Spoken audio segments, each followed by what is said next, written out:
echoes from the tunnel again.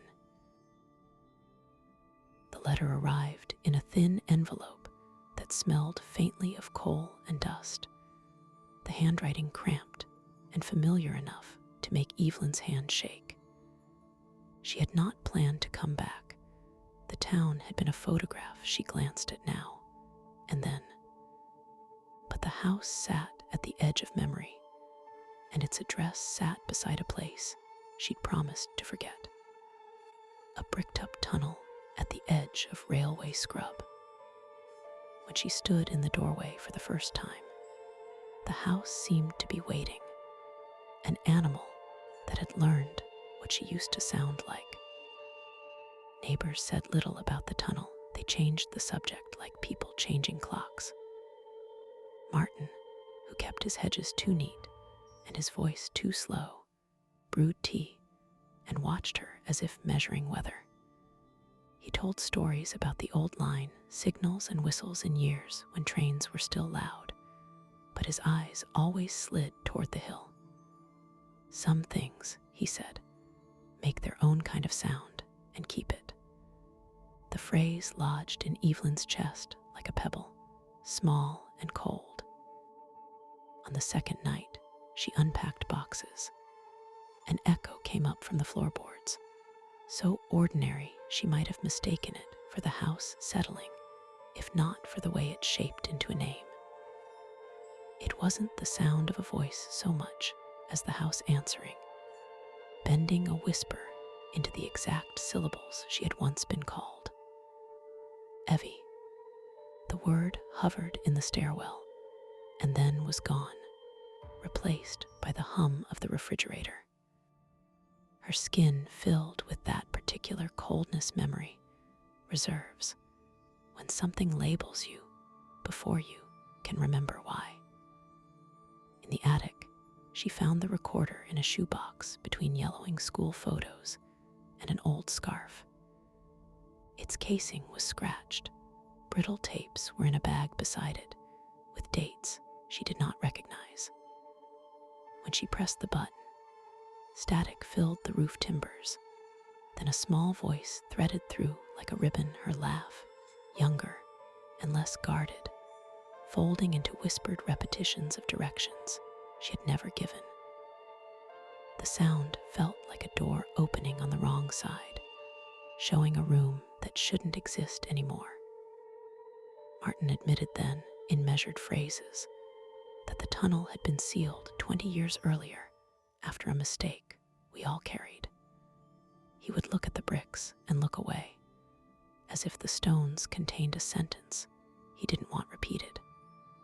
"You were small then," he said.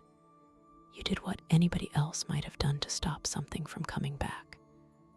He spoke without accusation, but with a gentleness that felt like both a balm and a bandage, something meant to hold the wound closed rather than to heal it. The next morning, the tunnel mouth wore a new set of scuff marks in the gravel fresh, as if someone had knelt there recently. Dirt under fingernails, edges of a boot print half wiped away. When she touched the cold mortar, the sensation was less physical than like pressing a palm to the underside of a thought and feeling it shiver.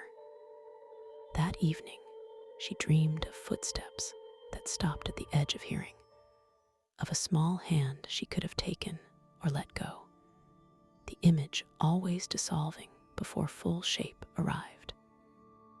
Memory, she began to notice, arrived in fragments that didn't fit together. A laugh without a face, a scent of coal that led to a childhood jacket she no longer owned. She found fragments of her voice on different tapes, older and adolescent, overlapping until they were an impossible chorus. On one tape, a younger Evelyn counted the steps into the tunnel in a sing-song voice. On another, there was frantic breathing, a whisper that might have been urging someone back. Listening felt less like discovery than like decoding someone else's attempt to save her. At night, sound came differently, not recorded, but present in the bones of the house. Echoes imitated ordinary creaks, then slipped into speech, half phrases tugging at private details. The kettle's whistle became a syllable of her mother's name. Pipes clicked out a lullaby from long before she could remember sleeping in her own bed. Each mimicry felt friendly and invasive at once, like someone learning how to be you by watching creditably from the other side of a glass. Confronting Martin on the threshold of an early morning, she found him with a small rusted key and a folded map creased to his palm. "We closed it so we could forget what we did to keep it quiet," he said. "But forgetting is slippery. Sometimes the thing you bury answers by changing the shape of the ground." He traced an old route across the map with a finger. The path led to a clearing where a box had been buried long ago, her handwriting on the lid, but a name missing from the dates. He decided to sit at the tunnel mouth with the recorder running, as if evidence might learn the shape of the truth if she kept enough witnesses. Night folded around her, the tape filled with wind, distant town noise, the scuttle of small creatures. Then, layered under ordinary sound, something else arrived. A voice that was undeniably hers, layered with youth and age, laughing once, and then saying, "Come back." Not a summons exactly, but a clarity that made the air between her ribs tighten like a well-strung cord. She rewound and listened again. The phrase repeated on other tapes in other cadences, a child coaxing, a woman reasoning, a breath that could have been either pleading or relieved. One recording differed. It contained a syllable she would not have spoken then, a small scar-shaped sound that matched the nick on her thumb from a kitchen knife she still kept. That private cadence in the recording removed any doubt.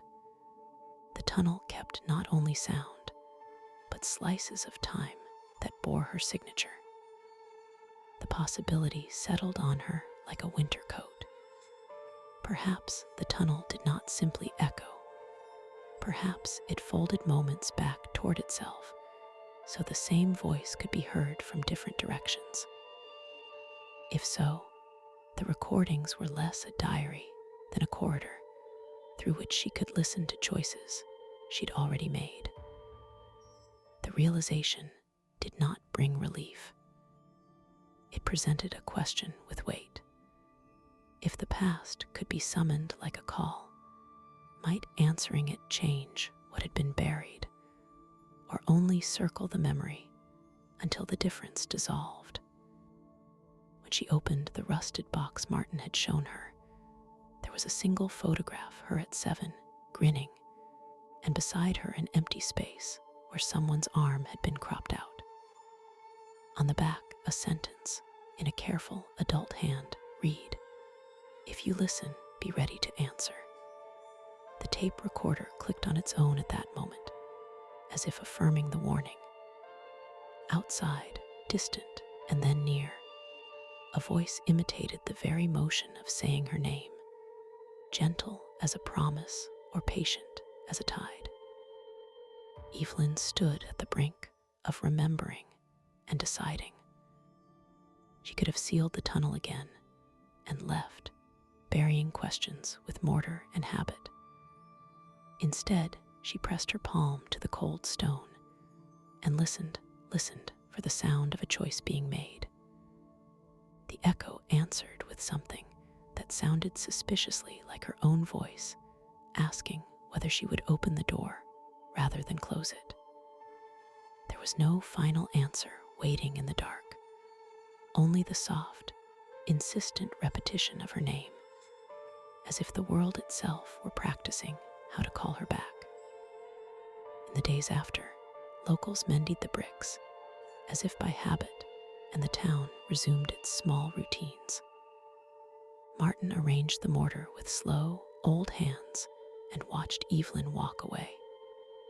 Sometimes she heard the name again from between parked cars, or from gutters after rain. A soft thread that kept tugging at the hem of her life. She learned to listen without always answering, to carry the tape recorder like a talisman that could catch what slipped through. On certain nights, when the wind angled right, the tunnel echoed once more with the exact timbre of her laugh, and for a moment she understood that forgetting had been only another kind of leaving. The echoes waited, patient as the dark,